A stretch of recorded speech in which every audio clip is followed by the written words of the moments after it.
Welcome to the Depth Dive. Today we're actually stepping away a bit from our usual kind of exploration.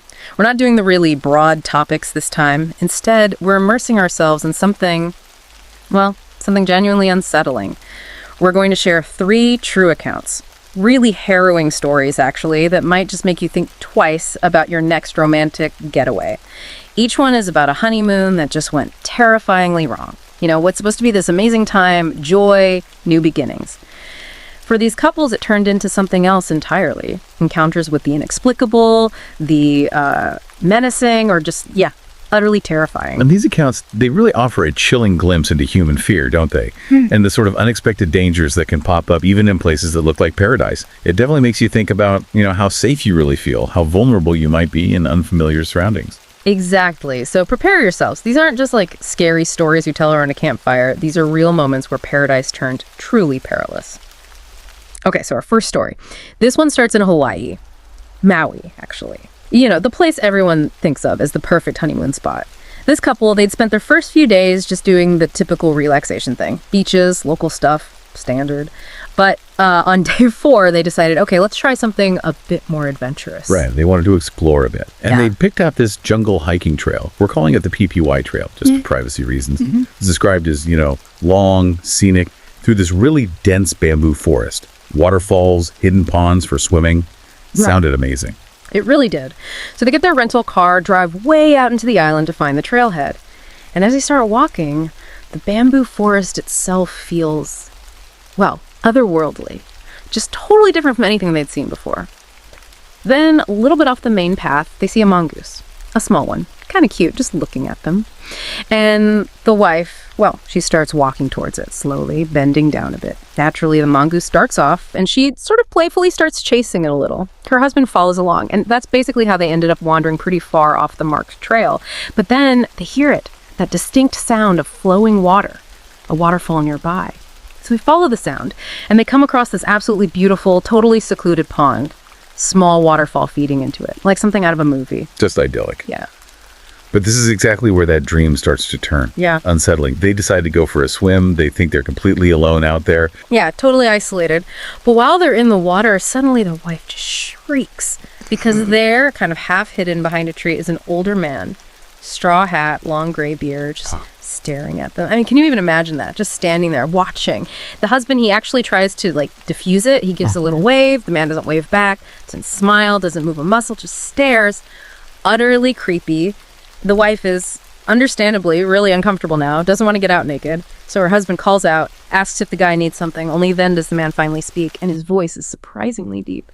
Says he's looking for his dog. They say, no, haven't seen one. He just slowly walks away. Doesn't say another word. Just vanishes back into the trees. Creepy. Super creepy. As soon as he's gone, the husband turns to his wife and is like, we need to leave. Right now. I don't know. They scramble to get dressed, but that's when the real panic hits. They are completely lost. They'd wandered way too far, chasing that mongoose, following the waterfall sound, no idea which way the trail is, and of course, no cell reception. And the sun's starting to go down. The jungle gets dark fast. Oh yeah, darker by the minute. The situation just escalated incredibly quickly. By the time the last light was fading, the wife was crying. And once it got pitch black, they both felt it. This undeniable, chilling feeling of being followed. Hearing faint footsteps, every now and then. Just that sense. Horrible. Sure. And their only light source, phone flashlights, which were naturally starting to die. Exactly. And that's when they hear the footsteps again. Unnervingly close this time. Right behind them. The husband whispers to his wife, tells her to turn off her light. Don't give away their position. It felt like forever, just standing there in the dark, feeling pursued. But then as his eyes adjusted a bit, he saw it. A figure. Maybe 10 feet away. Slowly creeping towards them, instinctively, he pushes his wife behind him, whispers out, like straining, what do you want? His wife, though, she apparently couldn't see the figure clearly in the dark. She turns her phone flashlight back on, aims it right at whatever it was, and the light illuminates him. The same old man. Straw hat, beard, but this time. In his hand, he's holding a hacksaw. Oh my God, a hacksaw. A hacksaw? They both just screamed. The wife let out this, primal terror scream. The husband just yelled, go, go, go. They took off running.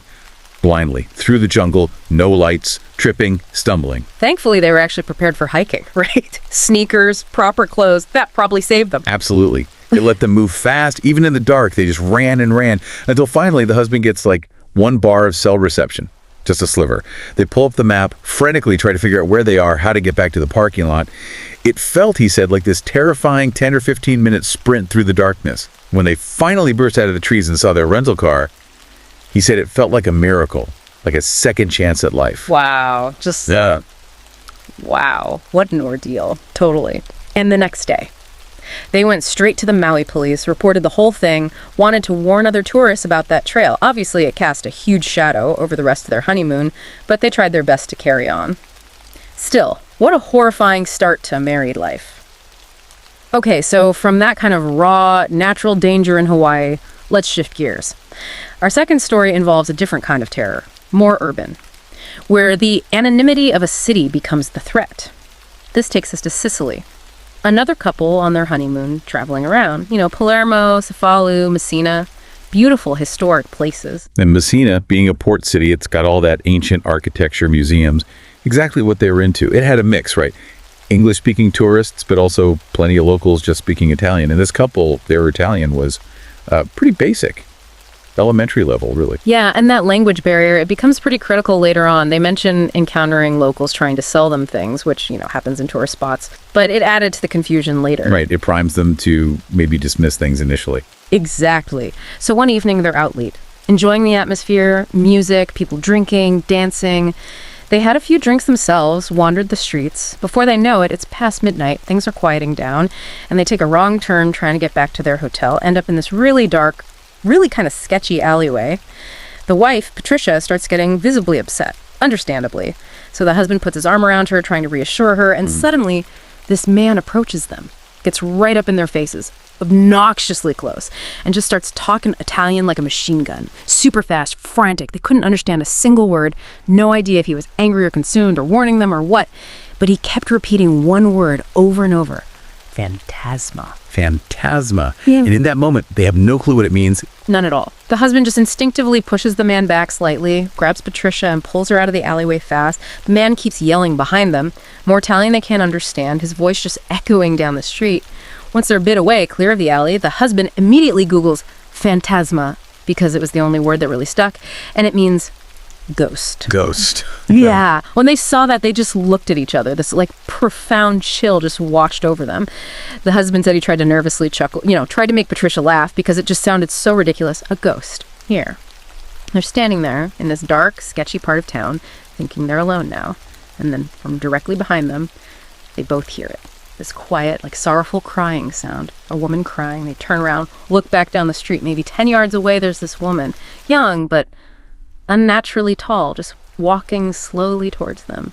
Her face is buried in her hands like she's weeping. And she was, he said, freakishly tall. Taller than him, which just added to the whole bizarre, creepy factor. The visual is, deeply unsettling. Totally. Even Patricia, who he described as normally sweet and nurturing, just whispered, "We need to get the hell away from her." So they start jogging down another narrow street, frantically turn into another alleyway, trying to lose her. But when they look back, there she is, the same tall woman, now at the end of this alleyway, right behind them again, still walking at that same slow, deliberate pace, face still buried in her hands. Like something out of a nightmare, no escape. It felt exactly like that. Yeah. Trapped in this maze of dark alleys, winding streets, every time they turned, they could still hear that creepy crying sound behind them. It only stopped when they finally stumbled back onto what felt like a main road. Lights, other people, traffic noise, felt safe. From there, they just walked straight back to their hotel. Patricia insisting the whole way back, it was a ghost. That was a ghost. And he said every time she said it, it just sent fresh chills down his spine.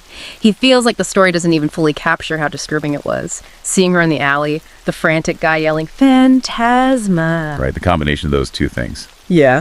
He hasn't totally ruled out some elaborate, crazy prank, maybe for some Italian YouTube channel or something. Let's try to rationalize it. You have to. But Patricia, she is absolutely convinced it was a ghost. And he admits the possibility. It still gives him chills thinking about it. Okay, our final story. This one involves a couple who, well, like a lot of people, weren't exactly swimming in cash when they got married. Both working regular 9-to-5 jobs, kind of struggling a bit financially. So for the honeymoon, they couldn't do anything extravagant. The wife found what looked like a perfect solution, though, budget-friendly. An affordable private house in the Bahamas for 3 nights, found on Airbnb. Makes sense. The flight tickets, rental car, the actual stay itself ended up being surprisingly cheap. When they got there, they used a padlock code to get in. The place seemed decent enough. Living room, kitchen, big bedroom, 1 bathroom, and this big back deck leading right onto a private beach. Looked like he'd found a real hidden gem. Totally. So, first day, they spend the whole time on their private beach, then walk to a nearby restaurant for dinner. Pretty standard. But this is where things start getting weird. As soon as they walk back into the house after dinner, they both notice things seem subtly off. Like, their sandals weren't quite where they left them, their bags seemed moved slightly. Nothing missing, though. Just enough to make you question yourself. Exactly. So they just kind of accuse each other. Did you move my bag? Were my shoes there? Brushed it off as being tired. Mine's playing tricks. Later that night, they decide to use the hot tub on the back deck. After they've been in for a while, they both hear something distinct from inside the house, like a bang, or maybe a door closing. Yeah. The husband gets out, dripping wet, goes inside to check. All the interior doors are closed. Bedroom, bathroom. He couldn't remember if they'd left them open or closed earlier. Checks the rooms quickly. No intruders. Nothing seems out of place. He goes back outside, grabs a towel, starts getting dressed. He was kind of done with the hot tub anyway, so was his wife. But he admitted he was definitely feeling a little suspicious by then. That seed of doubt is planted, and it's hard to shake once it's there, especially in an unfamiliar place. For sure. So the second day follows a similar pattern. Beach time, exploring tourist areas, dinner out. But when they get back to the Airbnb that evening, again, that feeling, things just felt different. Their stuff seemed to be in the same spots, more or less. But the bathroom and bedroom doors, they were open this time. And they were both pretty sure they hadn't left them open. Okay, that's more concrete than just sandals being moved. That's harder to dismiss. Right. They try telling themselves, okay, we're just being paranoid now, but that feeling of unease, it was really starting to grow, becoming really uncomfortable.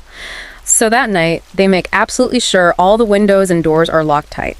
Decided to skip the hot tub, just stayed inside, watched movies in the living room. But even then, they thought they kept hearing these little taps, little noises, seemingly coming from above their heads. But it's a single-story house, right? Yeah. No upstairs. That's what freaked them out. Was it the roof? An iguana, maybe?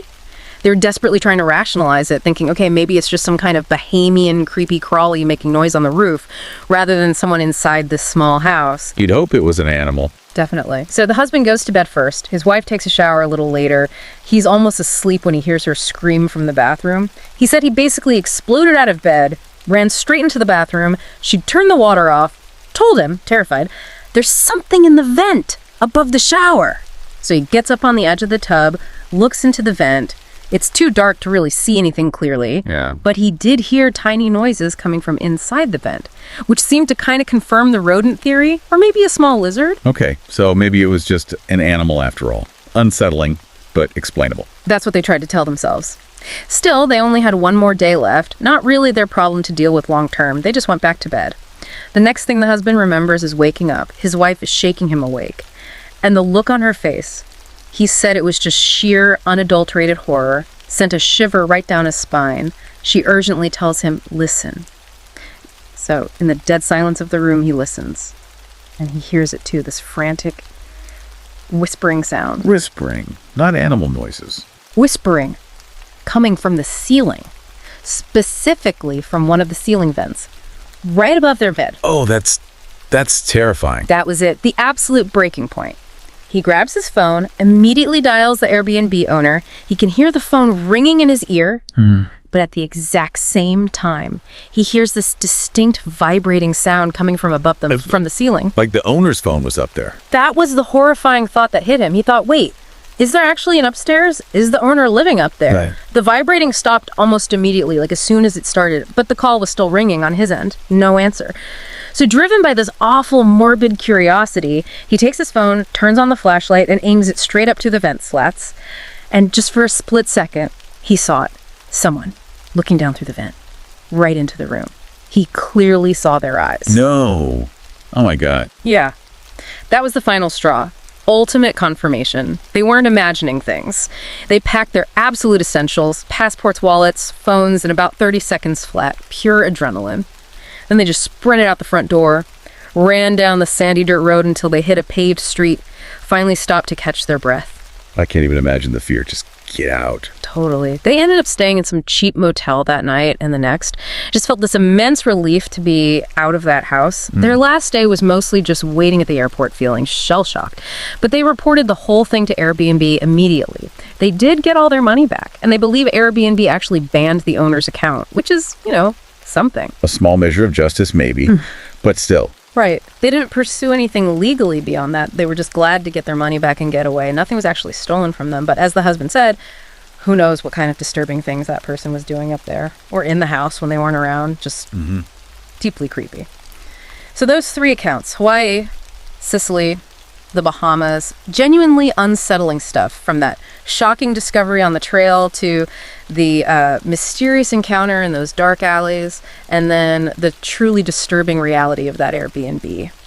They definitely leave a mark. Yeah, they really do. And what's striking, I think, is how each story, even though the horror is unique, touches on this common theme, right? It's about that profound vulnerability you can feel when you're far from home. Maybe there's a language barrier, like in Sicily.